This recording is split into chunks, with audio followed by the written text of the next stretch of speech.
Meu nome é Henry Mura. Trabalho para o grande escritório de advocacia situado perto do centro de Los Angeles. Lidamos com alguns dos maiores e mais controversos casos nas últimas 2 décadas e construímos um grande nome para nós mesmos. Estou usando um pseudônimo porque, como você vai ouvir, essa história é quase fantástica, quase assustadora demais para acreditar que seja real. Não quero arruinar uma carreira que gastei tanto tempo e esforço construindo, só porque algumas pessoas não querem acreditar na verdade do que está por aí. Primeiro, quero apenas emitir um aviso. Nunca jogue Kokuri-san. Não importa o quão inocente a internet ou os livros possam parecer, não faça isso. Esta é a história de como minha vida mudou para sempre e como perdi algo tão querido. Tabuleiros espirituais vêm em todas as formas e tamanhos, e vários nomes também. Nos Estados Unidos, o mais comum é o tabuleiro Ouija.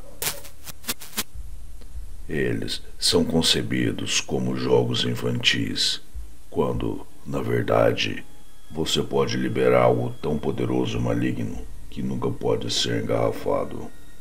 Esses objetos são apenas um portal para o outro lado, uma maneira de os espíritos se comunicarem diretamente com os vivos. E este espírito pode ser bom ou uma ameaça totalmente maligna. De acordo com a minha pesquisa, você pode usar praticamente qualquer coisa como seu tabuleiro espiritual. Em meu país natal, o Japão, jogávamos um jogo chamado Kokuri-san. Com este jogo, você questiona os espíritos sobre o futuro. Às vezes eles respondem, talvez não com a resposta que você procura. Pegávamos uma moeda, colocávamos no papel com algumas palavras e números escritos nela, e a moeda deslizava para responder a sua pergunta. Depois de terminar, você deveria dizer ao Kokuri-san para ir para casa e deslizar a moeda até o símbolo Torige vermelho no topo do papel, e em seguida rasgar o papel em 48 pedaços ou queimá-lo.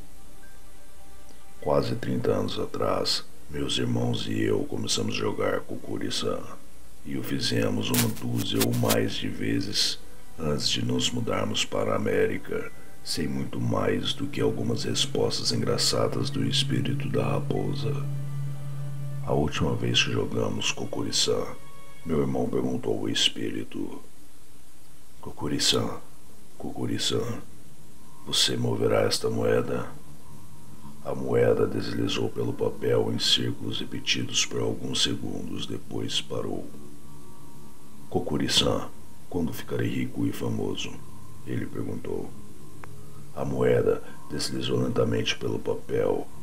A moeda pressionava o papel com tanta força que pensei que fosse rasgar, mas mal estávamos pressionando. Outra coisa estava fazendo isso. Ele soletrou. Olhe-me. Atrás de nós, em algum lugar no escuro, vem um rosnado profundo e gutural, como de um cachorro faminto. Nós não tínhamos cachorro. Sabíamos que não era Kokuri-san. Nunca foi descrito agir assim ou ser ameaçador. Algo mais surgiu através do jogo. Meu irmão entrou em pânico correndo pela sala para pegar o isqueiro do meu pai na gaveta de sua mesa. Ele colocou fogo no papel e o jogou na pia para queimar. Depois abriu a torneira para abafar as chamas. Eu percebo seu erro agora. Algo que eu gostaria que ele tivesse feito e talvez pudesse ter evitado tudo o que viria. Ele esqueceu de dizer ao Kokuri-san para ir para casa antes de destruir o papel. Ele deixou o espírito preso em nosso mundo. Algumas semanas depois, nosso pai transferiu seu emprego em uma montadora para os Estados Unidos. e nos mudamos para Seattle. No início, a adaptação ao choque cultural foi esmagadora, mas todos nós tínhamos tido aulas de inglês na escola e isso tornou tudo mais fácil. Lembro-me de um dia que entramos em uma loja de brinquedos e ficamos chocados ao ver que havia um jogo de tabuleiro popular e amplamente vendido que era como Kokuri-san, o tabuleiro Ouija. Nossa mãe nos proibiu de comprá-lo, dizendo que só traria problemas, e ela não sabia que já havíamos jogado Kokuri-san inúmeras vezes até então. Meu irmão e eu conseguimos nos esgueirar até a loja e compramos o tabuleiro Ouija no final daquela semana. Katsuro era o mais ansioso para comprá-lo, o que era óbvio. Eu perguntei a ele por quê. Todas as noites, desde a última vez que jogamos Kokuri-san, eu tive esses pesadelos. Eles são muito reais. Às vezes, eu acho que eles realmente acontecem comigo. Nesses sonhos, estou deitado na cama e pelo canto do olho vejo uma sombra escura ao meu lado. Eu posso ouvi-lo respirando fundo e ofegante e o gotejamento de saliva, como se estivesse morrendo de fome. Ele fala comigo em um rosnado, exigindo que o alimente. Eu perguntei a ele: "Você perguntou o que ele quer?" Ele parou por um momento, pensativo, enquanto caminhávamos pela calçada de volta para casa. "Não, eu sempre acordo e não consigo me mexer por muito tempo. Às vezes eu juro que está mesmo parado ao lado da cama, como se estivesse esperando que eu o alimentasse, ou se alimentasse de mim." Eu podia ver o medo em seus olhos e sua voz. Eu não tinha dúvida de que ele estava dizendo a verdade. "Talvez você esteja apenas sonhando, Katsuro. Às vezes os sonhos parecem reais, mas não são. Eles são... Os sonhos não respiram em seu ouvido enquanto você está deitado de costas, incapaz de gritar, berrar ou fazer qualquer coisa." Eu só podia baixar a cabeça de vergonha, porque me sentia péssimo por duvidar do meu irmão. Eu queria acreditar nele. Mas quem poderia realmente acreditar em algo tão ultrajante, sem ver você mesmo? Katsuro nunca foi de mentir, e praticamente quebraria o pescoço para dizer a verdade. "Ok. Então o que você quer fazer com o tabuleiro Ouija?" "Quero falar com ele, bani-lo de volta para o inferno e depois queimar aquela placa. Desta vez, vamos jogar de acordo com as regras. Desta vez, não vai nos seguir." Ele falava sério e tinha a coragem de alguém com mais de 12 anos na época. Lágrimas escorriam por seu rosto, enquanto ele cerrava os punhos, seus passos se tornando cada vez mais rápidos. Isso aconteceu em plena segunda-feira. Nossos pais sairiam na sexta-feira seguinte para um jantar com alguns dos executivos de sua empresa para recebê-los nos Estados Unidos. E eles disseram que ficariam fora por horas. Eu estava no comando porque era mais velho com 15 anos e tinha que ficar de olho nos meus irmãos. Michiko tinha 14 anos na época e estava muito preocupada com as maravilhas da televisão americana. Então, Katsuro e eu decidimos deixá-la fora do plano. E também sentimos que era um favor para a nossa única irmã deixá-la fora de qualquer caos que isso possa resultar. Eu sabia ler inglês bem, mas meus irmãos não eram tão bons. O tabuleiro Ouija estava em inglês, claro. Então eu teria que traduzir porque Katsuro não podia. Desembalamos o jogo, lendo as regras em voz alta. Nunca brinque sozinho. Nunca brinque em um cemitério. Isso me fez pensar 2 vezes se havia algum por perto, mas não acreditei que houvesse. Nunca queime. Katsuro ficou frustrado. Por que não? Ele chorou lamentando. Eu não sei, Katsuro. Não diz. São apenas as regras. Não acho que seria uma boa ideia questioná-las. Nunca deixe a prancheta no quadro. Por que não? Ele perguntou. Não sei. Suponho que deixaria a porta aberta. Pare de questionar as regras e apenas ouça. Ok. Nunca pergunte quando você vai morrer. E a última regra. Não se esqueça de dizer adeus. Esse é o que esquecemos com o Kokuri-san. Katsuro me lembrou. O trovão estava rolando lá fora e soava muito perto da casa. Então caiu um raio, lançando toda a casa em uma luz brilhante, como o flash de uma câmera. Sim, Katsuro, e não vamos fazer isso de novo. Eu coloquei as regras de volta na caixa e bati minhas palmas na mesa. Se você tentar quebrar qualquer uma dessas regras, não serei culpado se algo te pegar. Eu não vou. Bom, agora vamos nos apressar antes que... Foi quando as luzes se apagaram. Katsuro ligou o interruptor de luz várias vezes, sem efeito. Lembro-me de gemer de indignação com aborrecimento. O que não havia notado na época e o que eu gostaria de ter notado era que Michiko nunca perguntou o que aconteceu ou até mesmo resmungou sobre a queda de energia. Veríamos por que mais tarde. Não, apagou as luzes. Está dentro do nosso plano. O medo estava crescendo em sua voz. Cala a boca, Katsuro. Provavelmente é a tempestade. Vá buscar aquelas velas que a mãe guarda para as emergências. Depressa. Katsuro foi buscar as velas com uma ansiedade que raramente via nele. Ele estava correndo e eu não podia vê-lo.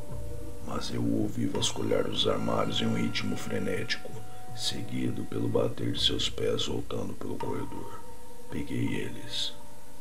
Ok, espero que você não tenha quebrado nada, eu disse enquanto olhava de solsaio para ele. De qualquer forma, vamos acendê-los ao redor da mesa para que possamos ver melhor o tabuleiro. Eu gostaria que a energia estivesse funcionando. Sua voz estava tremendo. Eu também, mas teremos que esperar que a companhia de energia conserte. Risquei um fósforo, mas ele se apagou com um silvo abrupto. Achei que a primeira tentativa foi apenas um fracasso. Então risquei outro, e a mesma coisa acontecia. Meu aborrecimento estava crescendo neste momento. Eu tentei outro e outro, todos eles extintos, dentro de um segundo, após serem riscados. Meu irmão encontrou um isqueiro e tentou isso também, mas o resultado era sempre o mesmo. Não houve rajada ou sopro do ar-condicionado que pudesse causar isso, pois havia falta de energia. Finalmente, depois de várias tentativas, o espírito permitiu que acendêssemos nossas velas, como se estivesse zombando de nós. Começamos a jogar Kokuri-san no tabuleiro Ouija. Katsuro foi até a janela ao lado da mesa da sala de jantar e a abriu. O cheiro de ozônio da tempestade inundou o interior da casa e o estrondo alto do trovão encheu a casa. Retiramos o tabuleiro da caixa e a colocamos na mesa. Depois de alguns momentos de hesitação, nós dois colocamos nossas mãos na prancheta e começamos o jogo. Kokuri-san, Kokuri-san, se você está aqui, por favor, mova esta peça. Meu irmão disse sem saber se estava dizendo a palavra corretamente. Ele pronunciou mais como lente, mas eu apenas dei de ombros e... Caso você ainda não tenha visto um tabuleiro Ouija, a prancheta é a peça triangular que os jogadores colocam nas mãos e é usada pelos espíritos para apontar para letras e números. Em um instante, começou a soletrar. O que ela diz, Henry? Diz que está com fome. Respondi quase chorando de medo. Eu não tinha certeza porque estava com medo, mas algo sobre a maneira como ele saltou direto para a sua demanda foi de gelar o sangue. Você o moveu? Você fez? Não, eu nunca faria isso, Henry. Eu não. Eu acreditei nele e pude sentir o aperto do medo em meu estômago. Direto ao ponto, Katsuro perguntou: o que você quer comer? A prancheta mexeu com tanta força que me lembro de ter dificuldade em manter os dedos nela, quase soltando para ver se ela se movia sozinha. Carne. Quase tirei as mãos da prancheta e saí correndo da sala. Mas lembrei a mim mesmo que eu era o mais velho e tinha que ser forte pelo meu irmãozinho. Eu também não tinha certeza do que aconteceria conosco se eu soltasse. Vou encontrar algo para você, Katsuro respondeu, quase pulando da cadeira. Ele estava correndo em direção à geladeira. Não dê o que ele quer. Você vai conseguir. Foi tudo o que eu consegui dizer antes que uma dor aguda nas minhas costas, uma dor tão forte que eu achava difícil respirar. Caí no chão, me contorcendo com a dor repentina e gritante. Ofegante, movi minha mão sobre minha camisa. Eu estremeci quando ele tocou a área dolorida e vi sangue. Katsuro, olha as minhas costas, por favor. Ele estava vasculhando a geladeira a essa altura, quase me ignorando completamente, enquanto procurava desesperadamente por algo para oferecer. Ele casualmente olhou por cima do ombro. Já estou indo, ele disse, enquanto fechava a geladeira e vinha correndo até mim, seus bracinhos carregando carne moída embrulhada que ele colocou na mesa. Ele olhou para as minhas costas e engasgou. Henry, há 3 longos arranhões descendo pelas suas costas. O que aconteceu? Foi esse espírito. Ele fez isso quando eu lhe disse para não alimentá-lo. Você só vai torná-lo mais forte, Katsuro. Nós dois fizemos contato visual com a carne moída, mas os pacotes estavam vazios. Não havia nenhum sinal de que a embalagem havia sido cortada, rasgada, quebrada ou qualquer coisa. Apenas embalagens vazias. A prancheta se moveu novamente, desta vez sem que a tocássemos. Moveu-se com um movimento brusco, como se algo não soubesse bem o que estava fazendo, ou como um movimento espasmódico do atraso do computador. Próximo. Em seguida, deslizou para uma área em branco e voltou para o quadro. Sangue. Katsuro agarrou a prancheta e jogou pela janela com toda a força que seus bracinhos puderam. Quando nos viramos, estava de volta à mesa com a palavra não. Então começou a soletrar. Seus... Mudei a prancheta para a palavra não e depois para Deus, mas ela se moveu sozinha de volta para a palavra não e soletrou a próxima palavra tão rápido que mal pude perceber o que foi dito. Irmã. E Chico deu um grito aterrorizante tão alto que alguém teria chamado a polícia se pudesse ouvi-la durante a tempestade. Katsuro e eu corremos pelo corredor até o quarto dela no canto direito do corredor. Ela estava deitada de lado sob os cobertores, de frente para a parede, ainda gritando. Revirei ela para examiná-la. Seus olhos estavam fechados, como se ela estivesse em um sono profundo, mas sua boca estava gritando de terror sangrento. Eu a balancei com força várias vezes, chamando seu nome, tentando ao máximo acordá-la. Mas ela continuou gritando. Seu braço caiu debaixo do cobertor, ao lado da cama, enquanto eu a sacudia, e vi que seu pulso estava lentamente pingando sangue no tapete.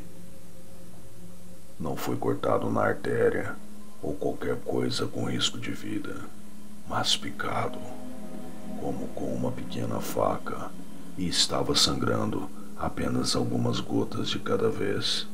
Eu sabia primeiros socorros. Ao sairmos do quarto mexicou, a temperatura em toda a casa despencou, o que era inexplicável, pois era final de verão e o ar-condicionado não estava funcionando devido à queda de energia. As luzes começaram a piscar e vi algo parado no final do corredor, uma figura negra como breu com cerca de 2 metros de altura, quase tão alto quanto o teto. Parecia um homem, mas tinha garras longas e finas, em vez de mãos, e um sorriso cheio de dentes pontudos. Ele se foi, assim que a cintilação parou alguns momentos depois. Estava nos mostrando o que era, e eu sabia que estava nos alertando para continuar. Ou então... Katsuro e eu nos sentamos à mesa, colocamos nossas mãos no tabuleiro. O que podemos fazer para que você vá embora? A prancheta mudou para o não, depois adeus. Meu irmão suspirou, mas então soltou um grito de terror quando foi jogado no chão e arrastado pelo corredor por alguma força invisível. Eu pulei, agarrando suas mãos, puxando com tudo o que eu tinha, mas não consegui segurá-lo. Ia direto para o armário. Ele continuou gritando. Não, por favor, não. Parem, simplesmente parem. Enquanto ele estava sendo arrastado pelo corredor até o seu quarto, fechando a porta em seguida. De dentro do armário, vi olhos amarelos e um sorriso largo olhando para mim. Eu agarrei as mãos de Katsuro, tentando o meu melhor para pará-lo, mas não adiantou. O armário se fechou com uma batida forte e poderosa, e Katsuro ficou preso lá dentro. Em pânico e desespero, tentei abrir as portas do armário. Depois de várias tentativas, as portas finalmente se abriram. Mas meu irmão não estava mais lá dentro. Lá dentro havia pilhas de bandejas de carne de isopor. Todas pareciam ter sido abertas recentemente. Percebi mais tarde que Katsuro estava gastando sua mesada em vários tipos de carne para essa coisa. Também encontrei outro papel Kokori-san em algumas das bandejas. Eu o rasguei em 48 pedaços, junto com o tabuleiro Ouija. Queimei-os e joguei as cinzas ao vento, pensando que talvez isso o convocaria de volta, mas não aconteceu. Não aconteceu. Já se passaram quase 20 anos desde que ele desapareceu, e arquivamos o relatório de pessoas desaparecidas. Meus pais presumiram que ele fugiu para voltar ao Japão. A mudança foi difícil demais para ele, e ele expressou seu desagrado com essa mudança frequentemente. Quanto às bandejas de carne, bem, meus pais e a polícia não mencionaram esse detalhe ou perguntaram sobre isso, quase como que se simplesmente não os notassem. Durante semanas, procurei meu irmão sem encontrar um vestígio dele. Às vezes, eu me sentava em seu armário, implorando por uma resposta, mas não conseguia nada. Meus pais sofreram por muito tempo e, como resultado, o casamento deles se desfez. Minha mãe voltou para o Japão, enquanto permitiu que meu pai nos mantivéssemos na América, onde terminei a escola e mais tarde me tornei advogado. Certa vez, meu pai me convenceu a pagar um investigador particular para encontrar Katsuro. Mas, como você deve imaginar, ele também não encontrou vestígios dele. Depois de escrever isso, há um tabuleiro Ouija na mesa da minha sala de jantar. Na mesa também tenho carne moída barata, o brinquedo favorito do meu irmão, e algo que tenho e que não tinha 30 anos atrás. Um vasto conhecimento sobre como matar um demônio.